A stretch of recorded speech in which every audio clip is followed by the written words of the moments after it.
Shall I kick off? Just let me do the introduction. So Okay. good morning, everybody, and welcome to our session on Getting Fit for Fundraising with Steve Sloan. You are watching Community Woodlands Association's YouTube channel.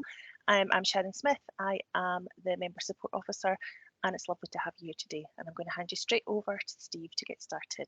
Morning, Steve. Smashing. Thank you, and nice to meet you. I need to begin with some sort of housekeeping, I suppose. And first of all, I'm supposed to be doing this presentation with a young woman called Ainsley McClure. Ainsley works for the Community Trust that I used to be chair of, and we, unfortunately, she's not going to be here. The reason for that is she's a young woman. She has 2 young children, and one of them was taken to hospital around about 25 minutes ago. So she's having to be there. So I'm in a different office on a different computer, presenting without my colleague. What could possibly go wrong? And I kind of think that we probably just found out some of the things that can go wrong. So it's all good. It's all good. What I also need to do is to give you a little bit of a warning's not the right word. Sort of a codicil to this presentation. Ainsley and I were asked to do this following a presentation that we did to for Development Trust Association Scotland at their annual conference, and from that we've had 3 other. This is the 3rd request to speak on the same topic. So it must have floated somebody's boat somewhere along the line. What we've also happened since is I've also been asked to do a series of other fundraising presentations for another organisation, and also to help DTAS develop their own fundraising suite of activities. So I mean, they're at the moment they're very much looking at all of the things that they're doing in that. So I'm aiming to help them look specifically at things like legacies and those kinds of issues.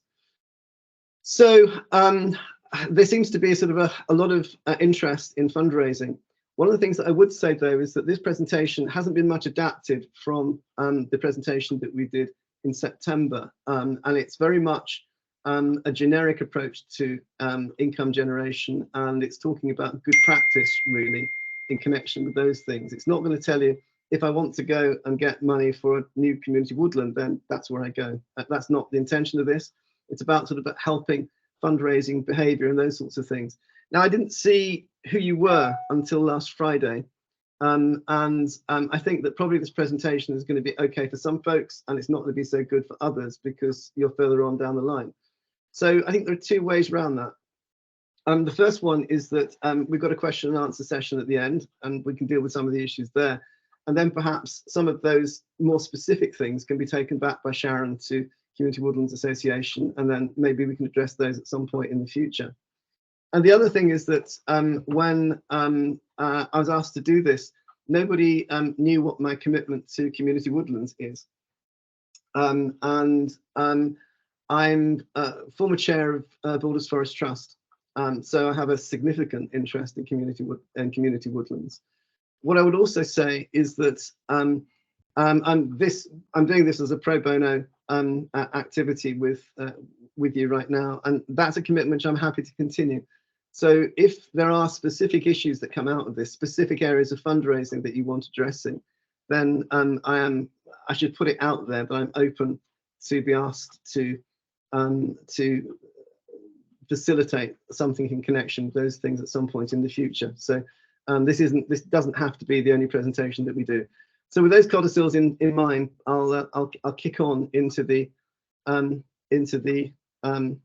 presentation. I'm afraid I can't do a particularly good impersonation of a 29-year-old woman being a 71-year-old man, and so you'll just have to bear with me with the bits when it comes that Ainsley was going to cover. Dave, could I ask, have you got control of the slides, or do you want me to move them on? Because we're still on the first slide. I don't know if you're seeing the same thing. I have control of this. I have control of the slides. I've just moved it forward, I think. Can you see different slides? No.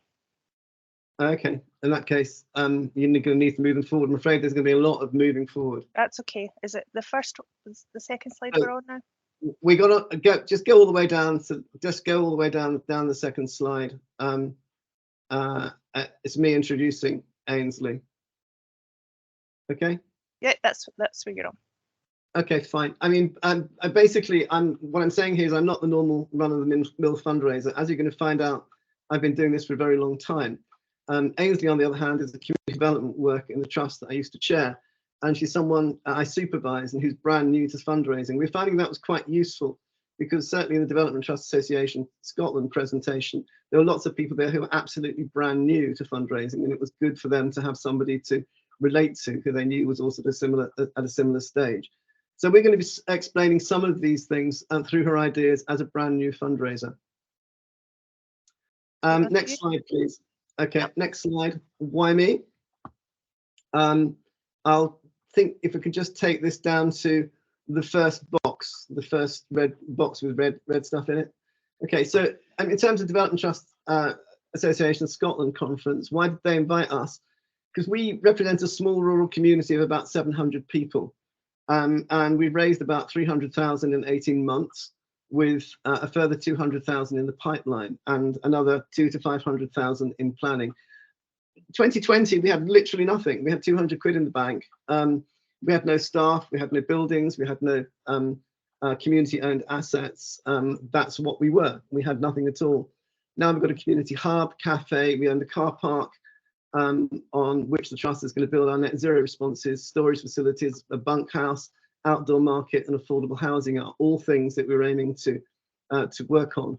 And in connection with that, our ambition as a trust is for us to be completely self-sustaining by 2027. So we're on a pathway of development that will take us to being able to pay all of our staff, do all of our work ourselves without access to external funding. That's the intention, and we're beginning to get there. Move on to the next box, please. Sorry, I sound an awful lot like Boris Johnson now at the COVID things. I really apologise for any horrible feelings that's bringing back to you. So next slide, not the next slide, but the next bit of this slide, please. My context. Are we on to that? Should be a blue box. Yes, we are. Good. Okay, so I've got a very bizarre career. 49 years in the voluntary sector experience. I've got trustee experience here in the United States. I've chaired 7 organisations, including Borders Forest Trust. I'm also a former chief exec of a marketing and fundraising consulting company in the third sector. And I've worked with clients from the very well-known to the very tiny. And those include people like the National Trust for Scotland, the Children's Society, oh gosh, I forgot the name of the organisation down in Cornwall, the fantastic biomes and those sorts of things. I've also worked with Eden Project. I've also worked with tiny organisations at a village level in my company, because we had a commitment to working with small organisations, not just the big ones. Later, when I went back into consulting, I've also worked with people like the Bronx Zoo and the World Animal Health Organization. I had a little thumbs up coming from somewhere. That's very nice. I'm not quite sure where that arrived from. It was from you, Peter. Thank you very much. All right. Okay. Smashing. Okay. Good. No, that's fine. Linda, you're saying none of the slides are legible to you, just full of squiggly lines. Well, in that case, I'll just try to talk, and hopefully you'll pick things up from there. I don't know what the problems are. I'm not a Teams expert at all. So going on about me, people why, the next slide please, and the people why sorry, the next box please. The reason why people usually know me is because I'm the only person that they know who's pitched face to face to Bill Gates for funding, and I wouldn't put that up there if I didn't get any money from him. I got 22 million the first time that I asked him for funding, and I got 42 million the second time I asked him for funding 3 years later.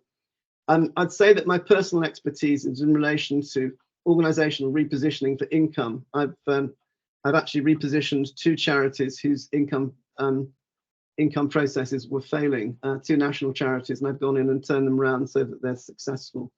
I'm also interested in high value appeals and fundraising in the United States. I lecture on that. But these days I'm really old, so I'm essentially retired, but I advise and I train and I mentor. Move on to the next slide, please.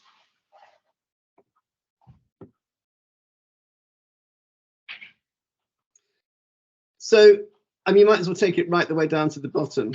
and then I'll just talk to all of the elements of this. Some key messages about fundraising. For me, the important bits. It's the most competitive time in my life on fundraising, and I'm pretty old. I actually had that conversation with the Development Trust Association Scotland, who were saying pretty much the same thing, that they're finding that their members are finding it very difficult right now to get funding totally. I mean, there's plenty of money out there, but they're having to sort of really work a lot harder at it. And the latest figures show that small charities make up 96% of the total and get just 5% of the income. By small, I mean charities with a turnover of less than 500,000 a year. Charities with an income of between 10 and 100 million a year take 32% of the income and make up just 1% of the sector. And charities like that have got very large fundraising assets. I said I helped to turn around the fortunes of 2 charities in my time as a consultant. One of those had 29 fundraisers, the other one had 42. And these people who are qualified. They're people who've been working with the Institute of Fundraising and got their qualifications. And they have the Chartered Institute of Fundraisers. There's over 4,900 members at the last count. So those are the kinds of people that people at a local level are competing with in terms of getting their appeals across. Donors are squeezed, but as I always get Ainsley to say this bit, but there are significant funds out there. When she first started, she got a check for £700. She was so excited. It was really funny. I told her, come back when you added at least 3 noughts to that, and I'll take it reasonably seriously. But she was very surprised to find that just trying this process, starting this process, she was beginning to get results, and she's now very successful. So donors are squeezed, but the money is out there. You've got to really understand your community and your organization and be able to sell it to your donors. But that said, it's just not about you. It's also about the donors and what they need. So understanding your donors is absolutely critical. And you can't do it on your own. You need advice, you need guidance. And it's a cliche, but it's been a cliche for 40 years. And 40-year-old cliches tend to be quite attractive to work with. People give to people. So whatever kind of fundraising you're involved in and doing, valuing the people that you're working with is absolutely critical and crucial in connection with that. You'd have been used to the phrase "always under promise and overachieve" in your careers. It's exactly the same in fundraising. You need to be under promising and overachieving and keeping people aware of what it is that you're doing. And you need to find every excuse this side of good taste to keep in with your donors. But as I say there, please try not to get a restraining order. It doesn't help. But you need to be in a position where your donors know you and they know that they can come back to you. Donors talk to donors. First mistake that Ainsley made was to say, well, we've got that fund, now we can move on. And the answer was absolutely not. It begins here. This is not an event, it's a process. It begins here. You want to go back to these people again. So what you need to do is put together a process through which you're managing their expectations right the way through, but also keeping connected with them. Because believe me, you're working in a network where everyone is talking to everyone else. Can we move on to the next slide? Oh, hang on a minute. Now I've got a pretty picture of a man dancing. Forget that. If you were to ask my wife what my passions are, it's photography and trees. So I sometimes put the two together, and you'll see some of those things in these slides as well. So how are you going to fundraise? Again, Sharon, you might as well go right the way to the bottom rather than enticing people in bullet point by bullet point. You can employ a consultant. That's going to cost you somewhere between £250 and £1,000 per day. I know that because I was one, and I was quite well paid. Those are the current rates that people are quoting. If you're a local authority, probably they'll be higher figures, or if you're a company, there'll be higher figures. You can also employ a fundraiser. I mean, we're kind of doing that. We're actually creating a hybrid in Ainsley. She's a community development officer who's also undertaking fundraising training.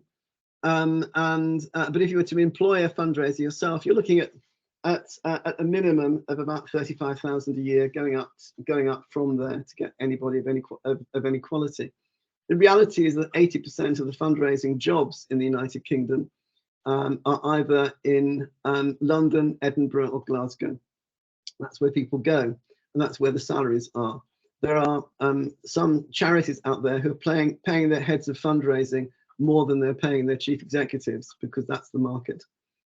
So the likelihood is that the market for hiring in a fundraiser is going to be quite a difficult one for charities. So what we're doing is we're creating our own. We're growing our own fundraiser, a hybrid community development worker and fundraiser.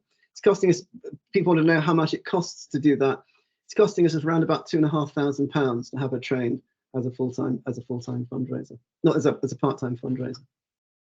Key in all of this is, what can you as your charity invest? So knowing what kind of fundraising will give you the best return for your kind of organization is absolutely essential, because believe me, I've worked with charities. There's one charity I worked with who were actually making a loss on their fundraising function, which is novel.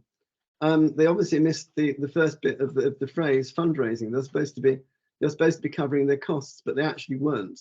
They were absolutely horrified. But there were 12 fundraisers there who, between them, were causing a loss for the charity because they were bringing in less money than it cost to employ them, and that's extraordinary. And in the presentation that I did recently, one of the fundraisers who was really upset about the process came to me and said, "I'm not covering my own salary."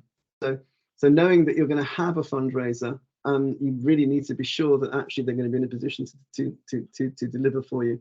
And you're not just talking about the kind of fundraising that will give a return to you, but the kind of fundraising that will continue to give a return to you. Because any organization can be successful once, but the challenge is being successful is to continue to be successful through that process.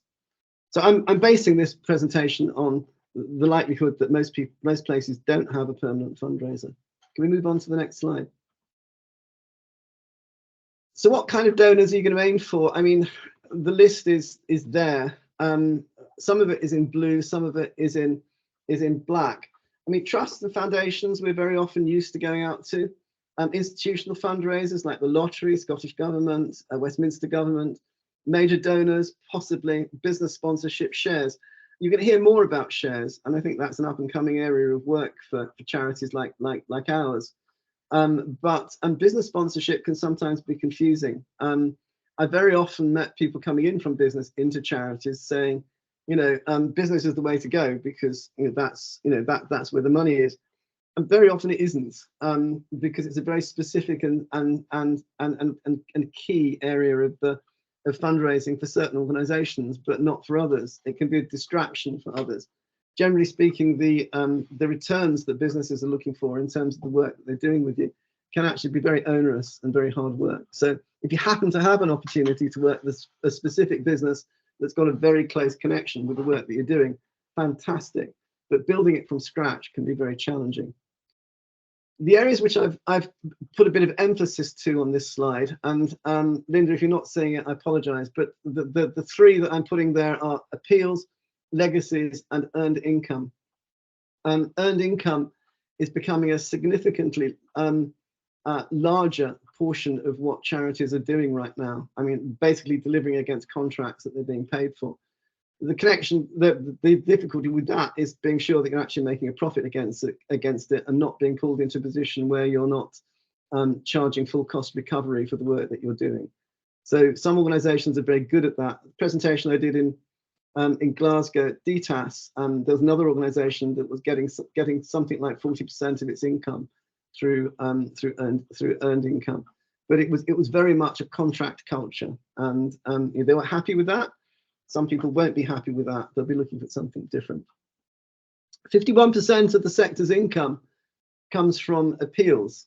So the question that you immediately needs to ask yourself is: are you appealing in terms of your of the charity that you are? Are you going to members and to the general public and appealing to them for funds? Because 51% of the sector's income is coming from that. So if you're not doing it, then who is? very often it's the major national charities who are appealing to people. But local organisations forget that people have a specific local reason as to why they would want to donate to you. So moving on to properly created appeals process is an interesting process. But within that, there are also other restrictions and things that you need. So, for instance, if you are going to appeal to people, then you need a proper database. You need to have a system through which you're managing the people who are on that database. You need to be applying GDPR and all those sorts of things to it as well. Legacies, certainly in the sector that I'm most used to right now, which are community development trusts, is completely missed within that sector. They simply are not going out to organisations and looking for legacies. Now, 15% of the income of charities in the United Kingdom comes from legacies. And again, you need to ask the question, if we're not applying a legacy program to the work that we're doing, then who is? Because somebody is. Now, there are two funny facts in relation to legacies. And one is that by and large, if you invest in a legacy program, you're usually getting a legacy somewhere within 4 years. And people say, waiting for people to die. Well, generally speaking, the average is 4 years to wait before somebody actually gives you a legacy. And here's a really funny fact that you can use with people when you're selling legacies to them. By and large, people tend to live 2 months longer if they've given a legacy than if they've not. So it's absolutely in their best interests to give you a legacy. So, but the legacy sector is the one that is I think, the most ignored. When I was in Borders Forest Trust, we didn't have a legacy program at all. And I got one going, and within 2 years, we benefited in 2 ways, not just in terms of cash, but also because people said, well, I didn't know you can do that. They left us a farm, and that's the kind of thing that people can people can also be doing. There's a black splodge on the right hand side, Linda, if you can see it, which says ROI, return on investment. And the key question for you has to be, what is the best return for the least effort? You don't want to be doing things that take you lots and lots of time, but don't actually take you to the money. Move on to the next slide, please. It's on trust and foundations, and again, go all the way down to the bottom and get all of the stuff in there, and then I'll just speak to it. This is where I get Ainsley explaining cakes. When she first started to do fundraising with us, she couldn't understand just how it is. You went to one person, you went to another person. How do you actually pull it all together into something that faces in the right direction for you? And what I said to her was, the biggest mistake you can make is to look for the single donor who's going to fund absolutely everything that you need. White knight donors who come over the horizon and fund everything that you need. That leads to dependency. Donors also like risk sharing. There are some who don't, actually. There's some who prefer to fund a whole project, but they're very rare. And it gets very depressing if you fail. So it makes much more sense not to put all your eggs in one basket, but to look at matched funding and to look at ways in which you can create, in Ainsley's case, she likes making cakes, a cake of donors and and they're all the ingredients for you. And this one, it's got Scottish Government, appeals and donations, wind farms and lottery. And to get those processes talking to one another and to support you in an appeal that you're pulling together yourself. I at some point in the past, in a conservation organisation I was working within, I managed to get £898,000 for a particular project that we were doing, and the total new money output for that charity was £13,000. Everything else was being matched in a cake type way that I could explain to the likes of Ainsley doing this new. I'm just getting over flu, so I'm just going to take a quick glug before I go on. So it looks very simplistic, but with young, new fundraisers, that's the way in which I explain pulling together appeals. What you're doing is you're making a cake, and the more ingredients you put into it that are complementary to one another, the more successful you're likely to be. Move on to the next slide. So this slide looks a little bit complex, but it's not. What this is addressing is an issue here of community transport, but it could be about anything. It could be about purchasing a new woodland. It could be about purchasing equipment. It could be about purchasing an office and pulling together a staffing process as well. Again, what I found with new fundraisers, but also their boards, is that very often they forget that an issue like community transport isn't necessarily about transport.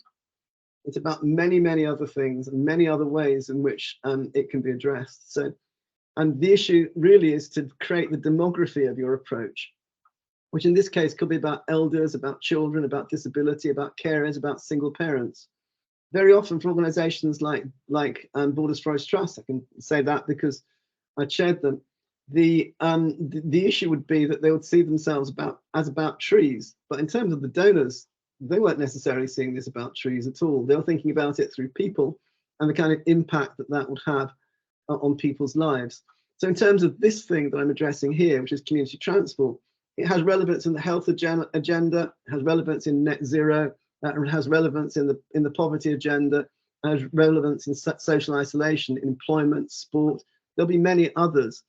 And by creating that kind of cake approach that I mentioned before, what you're doing is looking at all of these things and putting these things into the kind of appeal that you can create. This is an exercise that I do all of the time, Ainsley, and everything that we do. We sit down before we talk about, we identify that there's a need, and then we say, well, right, okay, fine. Who does that need touch upon? From a human perspective, who does that touch upon?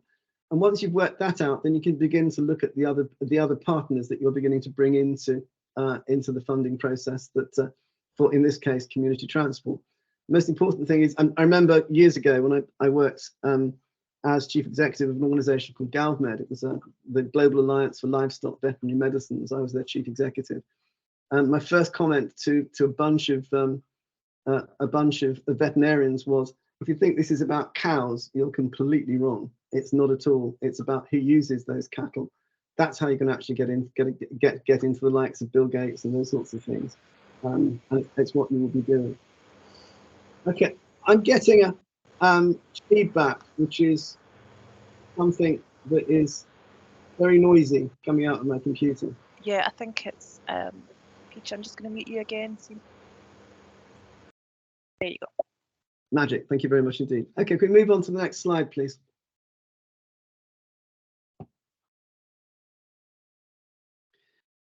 Very often, I'll go through the next slides really quickly, next two slides really quickly. And very often, starting from scratch, people become kind of overwhelmed by, how do we get from it? You've been doing this for years, Steve. I'm starting out. How do we actually get to the point at which I'm going to get into the faces of donors who appreciate and understand me? And the most important thing to say is you don't exist in isolation. You are surrounded by people who can take you on that journey. And looking at this particular slide, and then going on to the next slide, Sharon. Very quickly, you will find that people can take you on that journey. You've got important friends there, like DTAS, like Community Woodlands Association. You've got influencers, regulators, other people who've done it, your own board, partners, beneficiaries, your partners board, and donor to donor recommendation. Please don't forget that one. It is not. You are allowed to ask a donor who you've been successful with. Who would you suggest that we go to, and would you provide an introduction to us? People think that's a bit cheeky, but it really isn't. Donors expect it, particularly in the States, where I've done a lot of fundraising. They'll actually be insulted if you didn't ask them the question. So asking your donors to help you in that process is helpful. Move on to the next slide.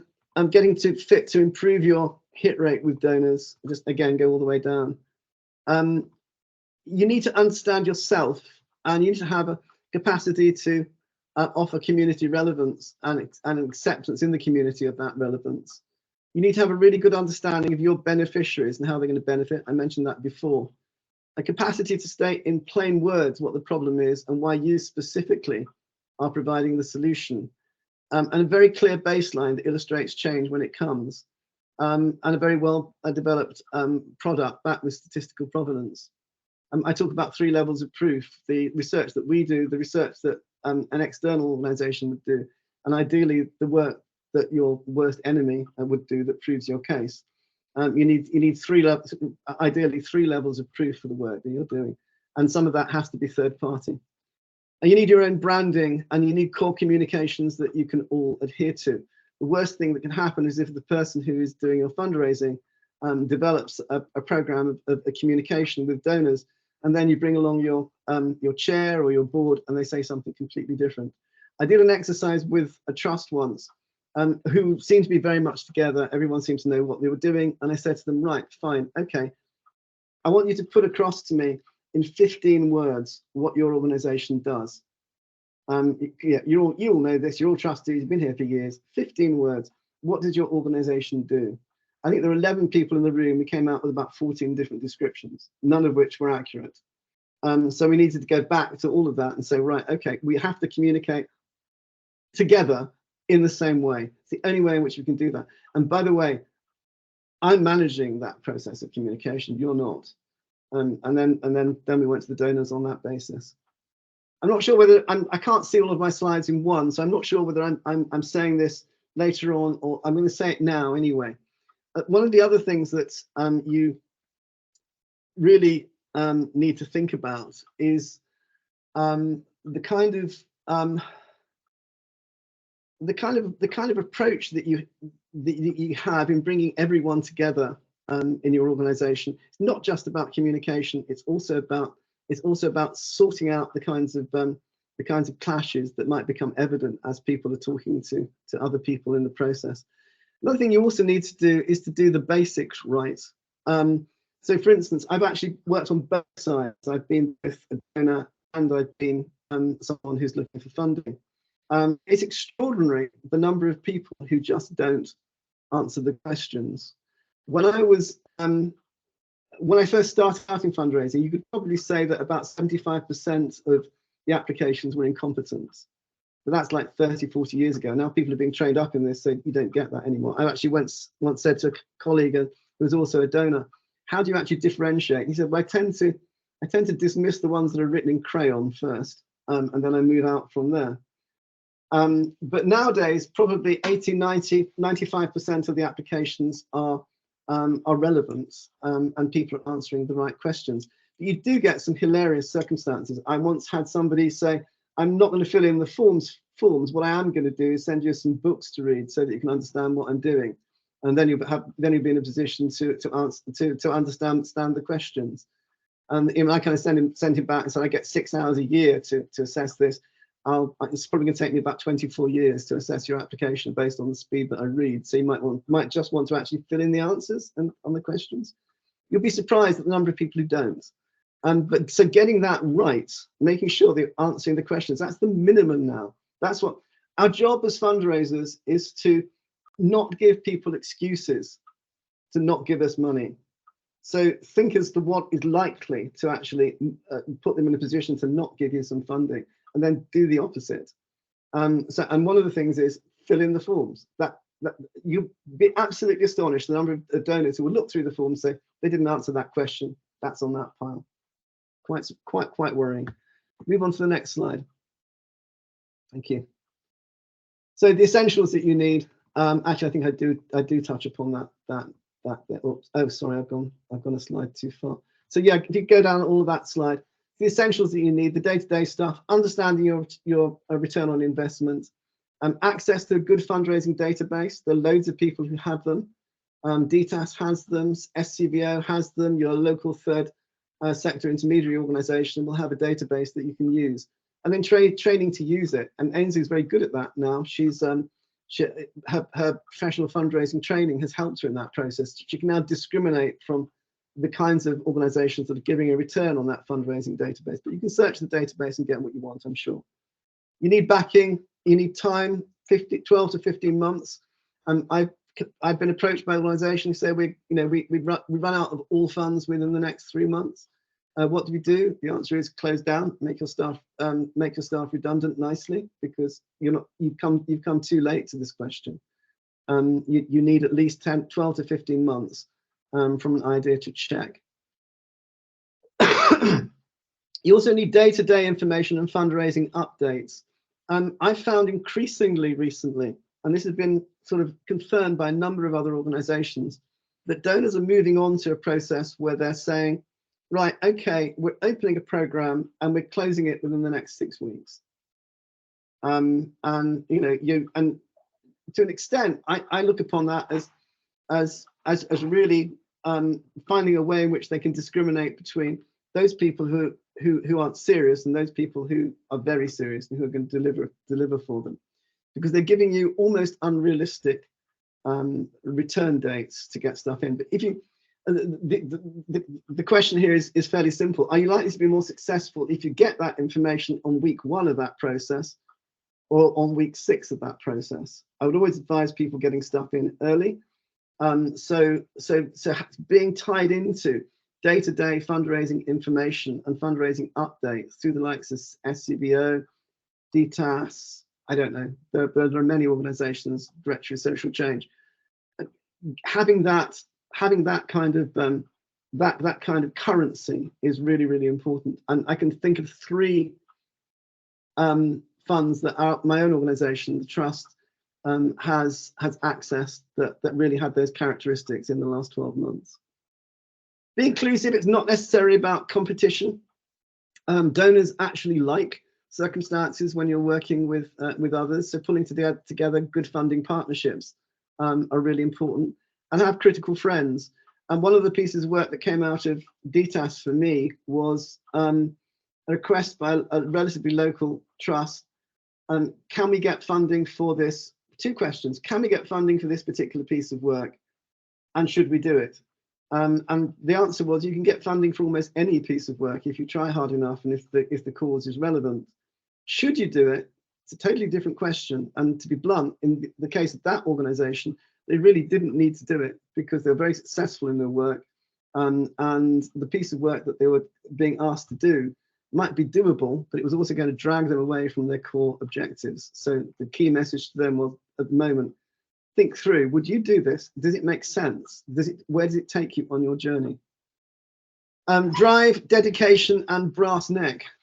Ainsley has brass neck in bundles, which is really, really useful. But it's actually harder for me to say to her, actually, that's a bit rude.